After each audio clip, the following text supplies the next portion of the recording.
일은 시키는 것이 아니라 위임하는 것이다. CEO가 하부 조직 또는 부하 직원에게 의사결정 권한을 적절하게 위임한다면 직원들에게는 업무를 통해 책임감과 리더십을 키울 수 있는 기회가 생긴다. 주어진 업무를 해나가는 과정에서 자연스럽게 일련의 교육이 이루어지기 때문이다. 여기에는 조직에 대한 CEO의 신뢰와 확신이 바탕되어야 한다. 또한 의사결정은 훈련을 통해 반드시 길러질 수 있는 역량이라는 전제도 필요할 것이다. 물론 그 훈련 책임자는 CEO다. 그런 의미에서 나는 때때로 CEO는 최고의 교육 책임자 역할도 해야 한다고 생각한다. 일을 시킬 때보다 위임했을 때 더 효율적으로 진행된다. 성과도 훨씬 더 크다. 그래서 권한 위임이 원활한 조직이 더 큰 경쟁력을 확보할 수 있는 것이다. 권한 위임이 원활히 이루어질 때 CEO는 비로소 자기 시간의 상당 부분을 조직의 미래를 생각하고 이를 위한 계획을 수립하는 데에 할애할 수 있기 때문이다. 이것은 조직의 지속 가능한 성장과 발전을 위해 매우 중요한 일이다. 어느 시점에서든 항상 다음 단계를 생각하라. 성공을 원하는 CEO라면 그리고 그러한 리더라면 절대 놓쳐서는 안 될 일이다. 유능한 리더는 자신의 후임자를 만들고 키운다. 그리고 일단 후임자를 세웠으면 그에게 최대한 권한을 위임해야 한다. 업무 부담을 주는 것이 아니라 이를 통해 새로운 리더로 성장할 수 있는 기회를 주는 것이다. CEO라면 사내에 자신을 대신할 수 있는 사람을 반드시 지정해 두어야 한다. 어떤 이유에서든 CEO가 부재할 경우에도 조직이 원활하게 돌아가도록 하기 위해서 말이다. 그러나 후임자를, 특히 자신을 대신할 수 있는 역량 있는 리더를 키우는 일에 소홀한 CEO가 의외로 많다. 소홀한 정도가 아니라 그 자체를 두려워하거나 아예 거부하는 경우도 많다.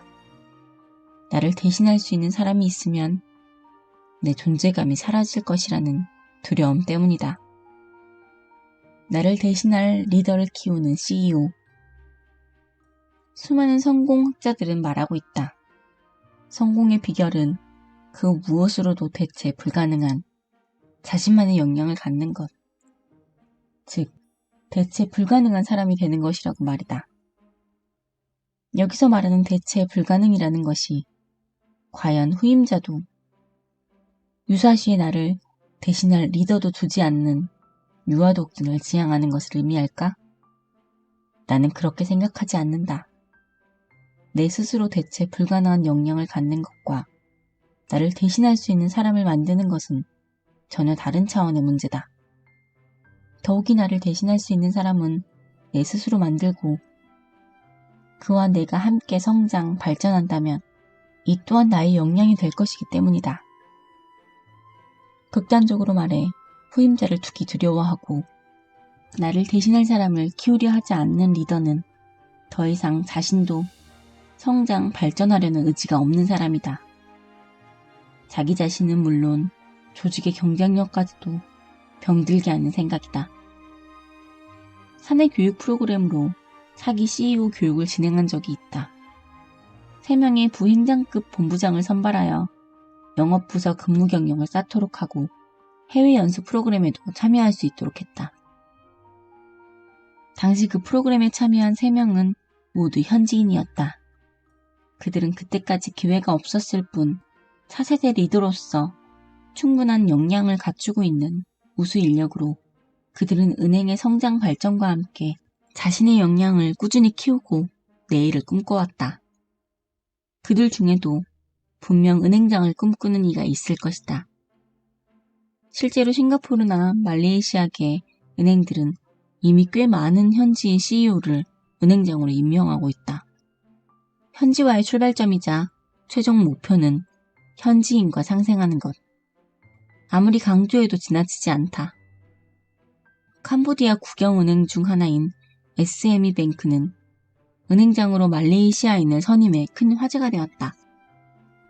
SME뱅크는 급속한 경제성장이 진행 중인 캄보디아가 자국 중소기업에 보다 원활한 자금 조달을 위해 설립한 국립 중소기업 은행이다. 은행 설립 추진 단계에서 캄보디아 재경부 차관이 직접 국제금융에 경험이 많은 외국인 금융인을 CEO로 추천했다고 한다. 이유는 국영은행의 투명하고 전문적 경영을 위해서라고 했다.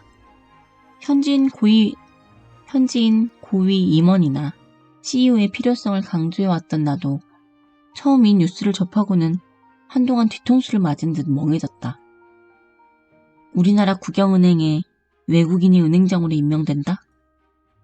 우리나라에서라면 상상도 할 수 없을 일이다. 나 역시 국영은행 은행장까지는 생각도 못했다. DGB 금융은행 시절 나는 캄보디아 계열사 현지 법인장으로 캄보디아인을 선임했다.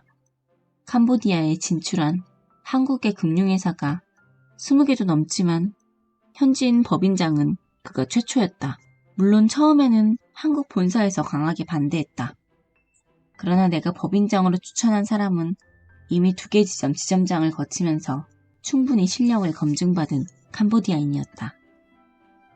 현지에 특화된 영업을 펼치는데 이보다 적임자는 없었다. 아무 경험도 없고 검증도 거치지 않은 사람이, 심지어 캄보디아 상황에 밝지도 않은 사람이 단지 한국인이라는 이유만으로 본사에서 어느 날 갑자기 자리를 옮겨 법인장으로 오는 것과는 처음부터 비교할 일이 아니었다. 결국 내 신념과 철학대로 현지인 법인장 임명이 성사되었다. 성과는 당연히 예상했던 대로였다. 현지 사정을 잘 아는 것보다 중요한 현지화 영업 전략은 없기 때문이다. 현지 사정을 현지인보다 더 잘 알 수는 없다. 새삼스러울 것도 없는 것이 수많은 글로벌 기업들이 이미 오래전에 증명했던 일이다. 검증되지 않은 현지인 CEO 임명에는 분명 위험은 따른다. 믿을 수 있고 유능한 현지인 CEO를 찾을 수 없는 경우에는 현지에서 성공한 자국 국적의 경영인을 현지 채용하는 방법도 있다. 실제로 파리바 은행도 초기에는 프랑스인 CEO를 파견했지만 최근 들어 현지에서 성공한 프랑스인을 CEO로 채용하여 성공한 사례가 늘고 있다.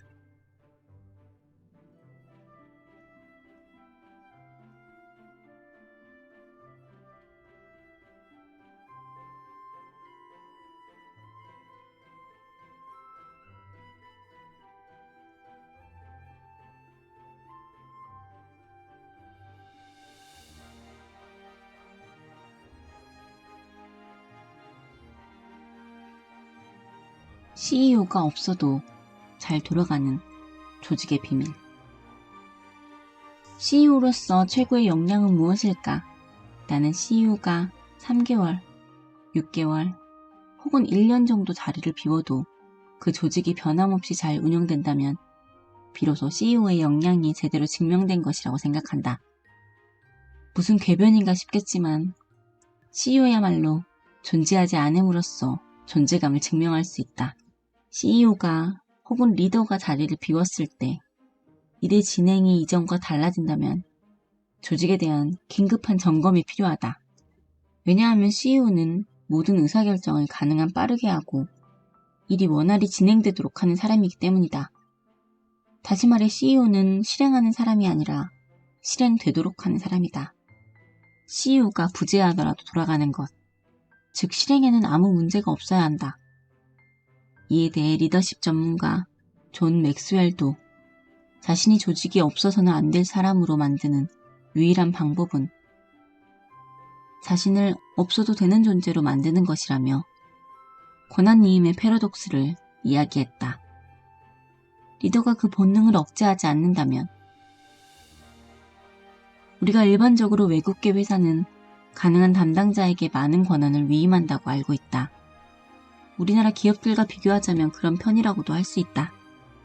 하지만 외국계 회사의 CEO라고 해서 회사에서 진행되는 모든 일을 알고 싶지 않은 것은 아니다. 특히 본인이 창업한 회사라면 누구나 회사 구석구석을 살피고 하나하나 다 관여하고 싶은 마음이 생긴다. 글로벌 커피 체인 스타벅스를 창업한 하워드 슐츠도 열띤 토론이 진행 중인 회의실 앞을 지나갈 때마다 문을 열고 들어가 보고 싶은 유혹을 느낀다고 고백한 바 있다. 국적을 불문하고 인간이 가진 본능인 것이다. 차이가 있다면 그 본능을 적절히 조절하고 억제할 줄 아느냐, 그렇지 않느냐의 문제일 것이다. 리더가 그 본능을 억제하지 않는다면 조직원들은 자율성을 잃는다. 자율성을 잃은 직원들은 결과적으로 창의적인 생각도 하지 않게 된다. 리더가 시키는 일 또는 리더의 마음에 들만한 일만 하게 될 것이기 때문이다. 결국 CEO가 없으면 아무것도 되지 않는 조직이 될 것이고 그런 CEO는 조직 경영에 실패한 것이다. 조직 경영에 실패한 CEO에게는 당연히 그 어떤 존재감도 따르지 않는다. 나 역시 지금까지 CEO로서 의사결정을 하는 것이 어려웠던 순간이 수없이 많았다. 이미 한 번 은행을 설립하고 그곳에 수석 부행장으로 일한 경험이 있어 나름대로는 준비된 CEO라 자부했지만 수많은 선택의 순간까지 준비할 수는 없는 노릇이다. 그럴 때면 나는 주저앉지 않고 현지인 임원들끼리 논의해 결정하라고 했다. 처음에는 다들 의아해하고 두려워했다. 이른바 선진 국가에서 현지 투자 설립을 한 경우 현지인 임원들에게 의사결정 권한을 위임하는 일이 그리 많지 않기 때문이다. 주저하는 그들에게 나는 모든 책임은 CEO인 나에게 있으니 잘 의논해서 실행해보라고 말했다.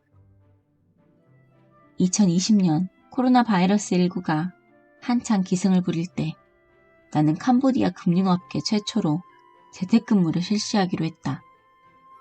우선 재택근무와 현장근무의 비율을 어느 정도로 할 것인지를 결정해야 했다.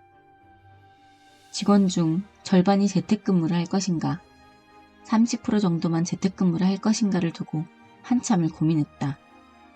그러다 현지인 임원들에게 위임을 했다. 그들은 직원 50%가 재택근무를 하는 것으로 결정했다. 재택근무를 실시하는 중에도 은행 업무에는 아무런 문제가 없었다. 초기에는 크고 작은 리스크도 있었다. 하지만 어느 정도 시간이 지나고 보니 현지인 임직원들의 의사결정들은 거의 대부분 합리적이고 타당했다.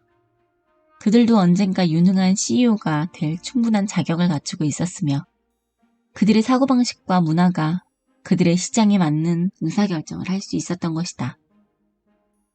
다만 이 경우 그들의 역량을 평가하려 한다는 인상을 줘서는 안 된다.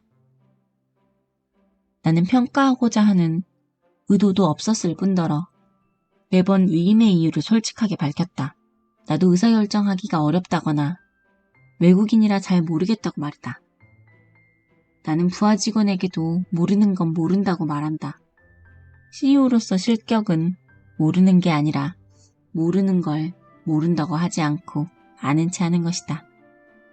리더가 아는 체 하지 않고 모르는 걸 모른다고 솔직히 밝힐 때 조직원들은 의외로 팀워크를 발휘한다. 집단의 힘으로 더 좋은 의사결정을 하기 위해 노력하게 되는 것이다.